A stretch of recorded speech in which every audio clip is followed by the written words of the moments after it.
Começa mais uma edição do Câmara Notícia e veja os destaques. Câmara aprova a semana do uso racional dos medicamentos. Outra proposta aprovada obriga bancos a divulgarem serviços sem custo. E saiba como é feita a fiscalização da lei da poluição sonora. E projeto de lei quer obrigar concessionárias de energia a isolar fios de transmissão para evitar acidentes com animais. O Câmara Notícia está no ar.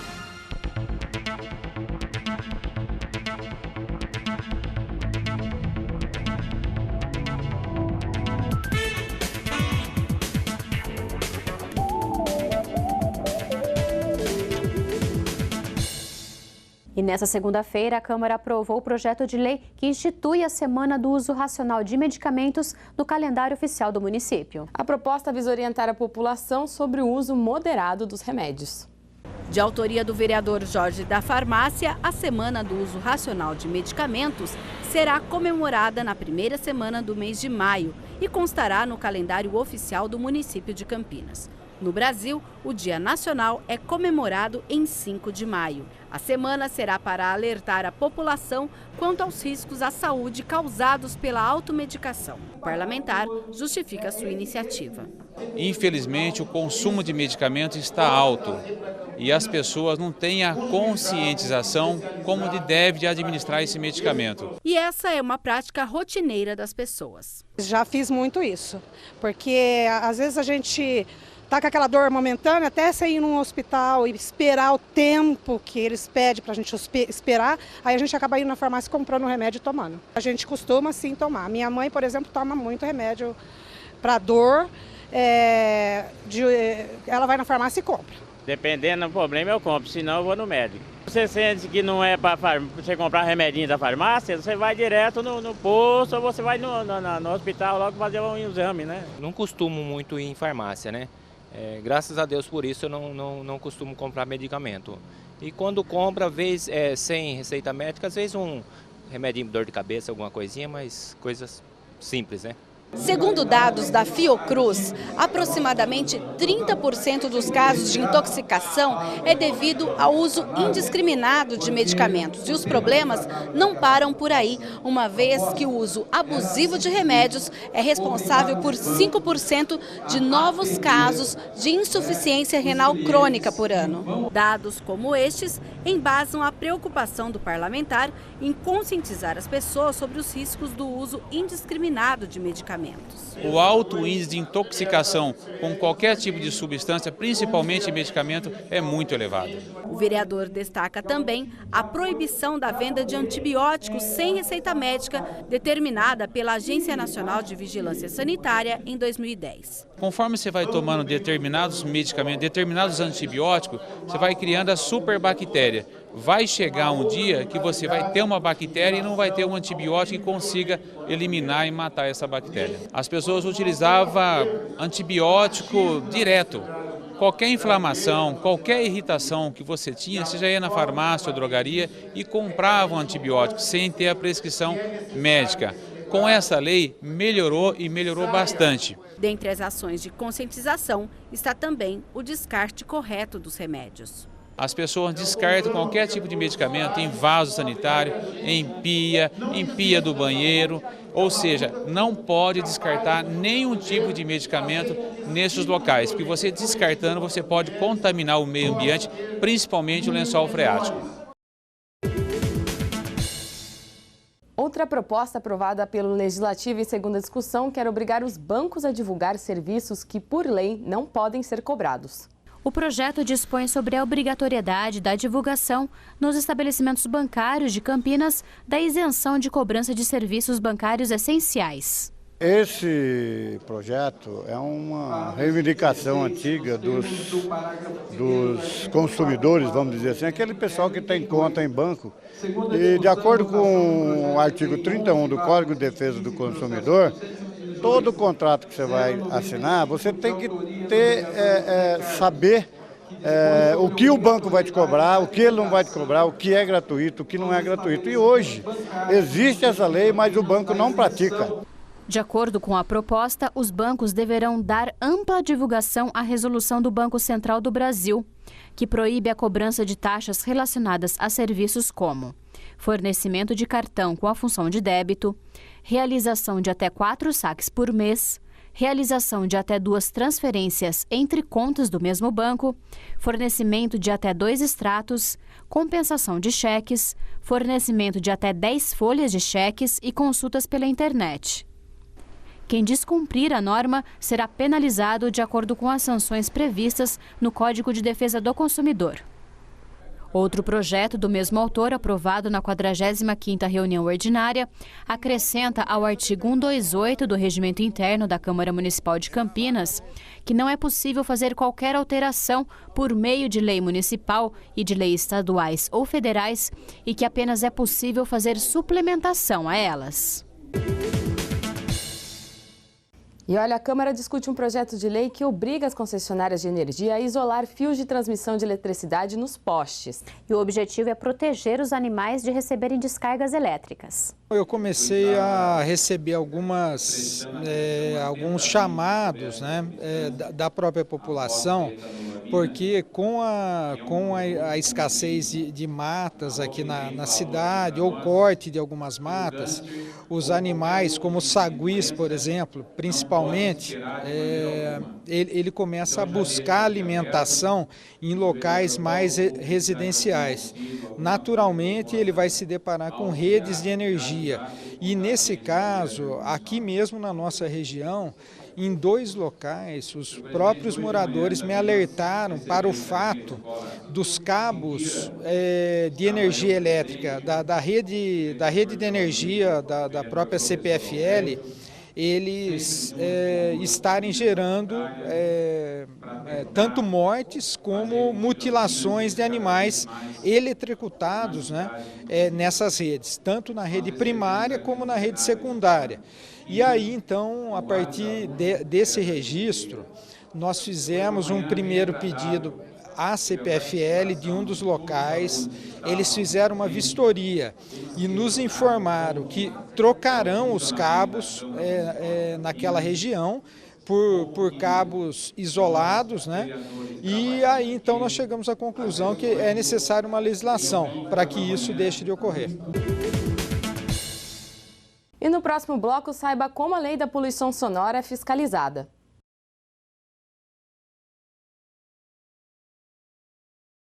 E no próximo bloco, saiba como a lei da poluição sonora é fiscalizada.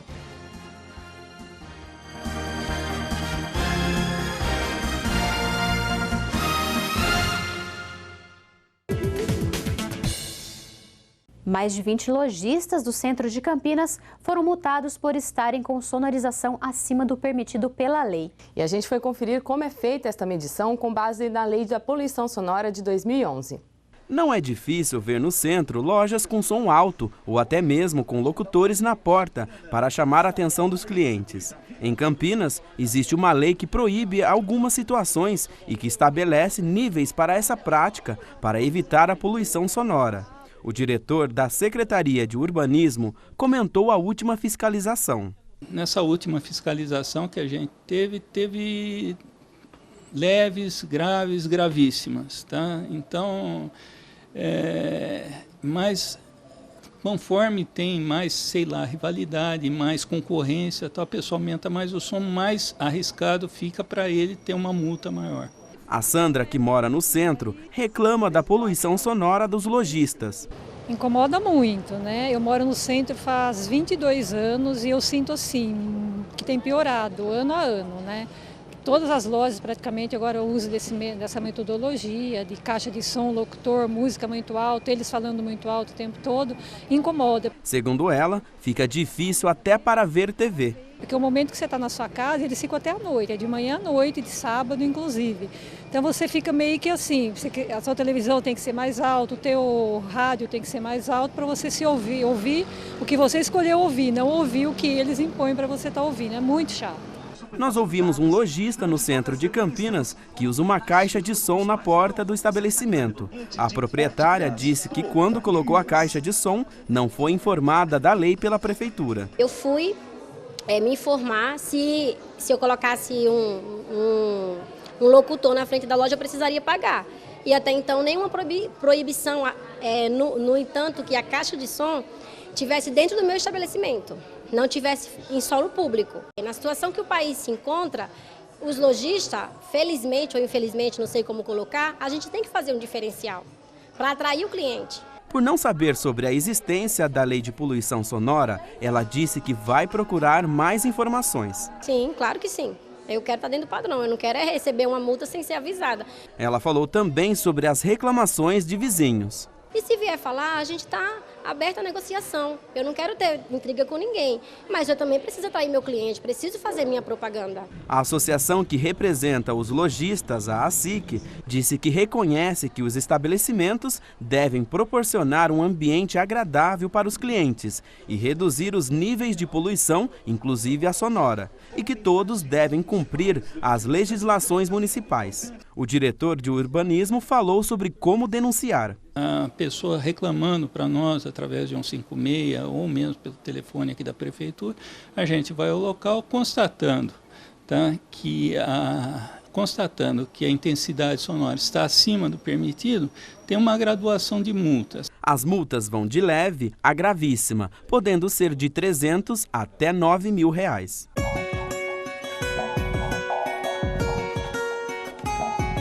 E o campineiro já sentiu uma queda nas temperaturas, né? A nebulosidade aumentou e tem uma frente fria na região, mas na quinta-feira o sol deve aparecer mais, o que eleva um pouco a máxima, que vai ser de 23 graus. A mínima fica nos 15 e já na sexta a mínima fica no 14 graus e máxima de 20 graus. Atenção, estudantes! Já estão abertas as inscrições para vários vestibulares do país. Saiba agora as datas e também como se preparar no quadro de educação.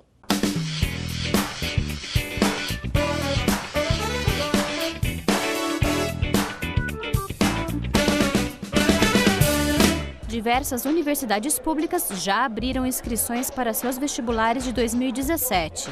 A FUVEST, responsável pelo vestibular da Universidade de São Paulo e da Santa Casa, divulgou o manual do candidato do processo seletivo do ano que vem. As inscrições poderão ser realizadas de 19 de agosto a 8 de setembro. Para mais informações, acesse www.fuvest.br. Já as inscrições para o vestibular da Unicamp vão até o dia 2 de setembro. O candidato deve se inscrever pelo site conveste.unicamp.br. O ITA, o Instituto Tecnológico de Aeronáutica, está com as inscrições para o vestibular até o dia 15 de setembro. Informações pelo site vestibular.ita.br.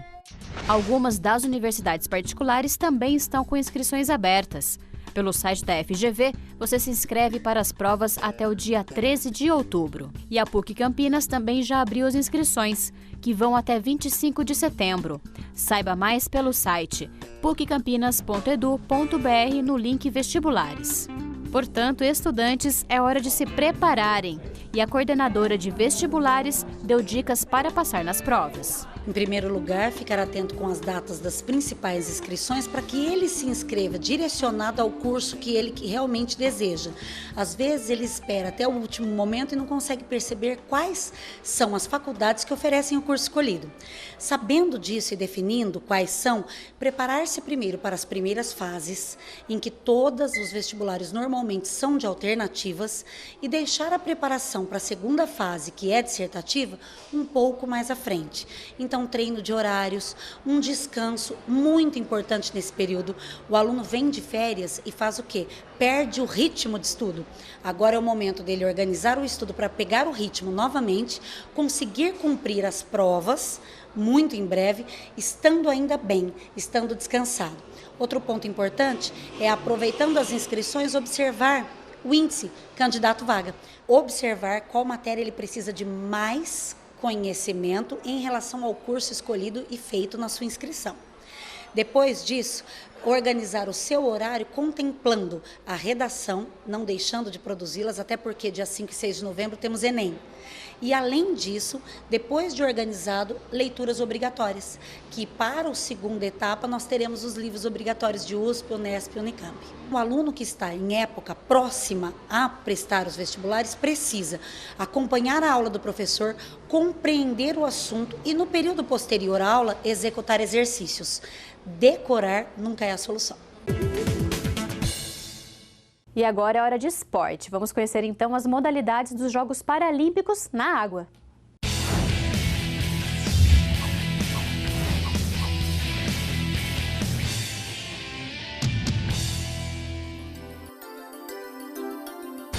5 modalidades disputadas na água fazem parte do programa dos Jogos Paralímpicos. Ao lado do triatlo, a canoagem estreia no programa paralímpico nos Jogos Rio 2016.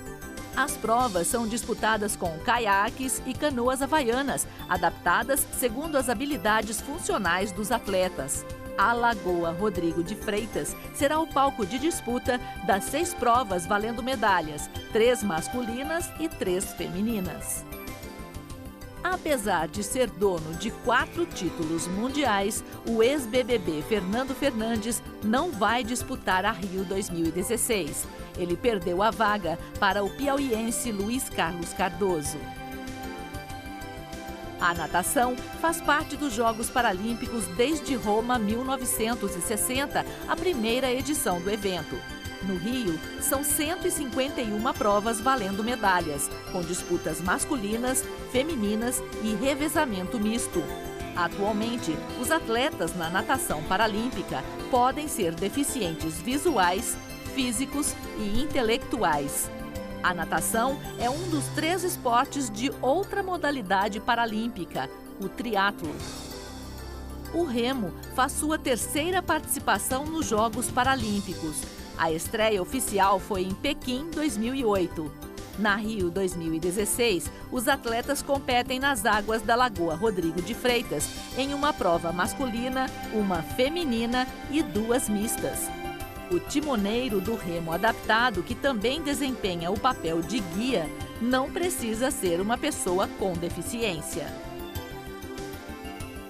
Impulsionados pelo vento, barcos à vela guiados por atletas com dificuldades de locomoção e visuais devem completar o percurso determinado pelas boias em menos tempo que seus adversários. Antes da estreia oficial em Sydney 2000, a vela participou como esporte demonstração nos Jogos de Atlanta 1996. Na Rio 2016, homens e mulheres competindo em igualdade de condições vão ter como cenário a Baía de Guanabara. Mas, assim como o futebol de 7, a vela adaptada se despede neste ano do programa dos Jogos Paralímpicos.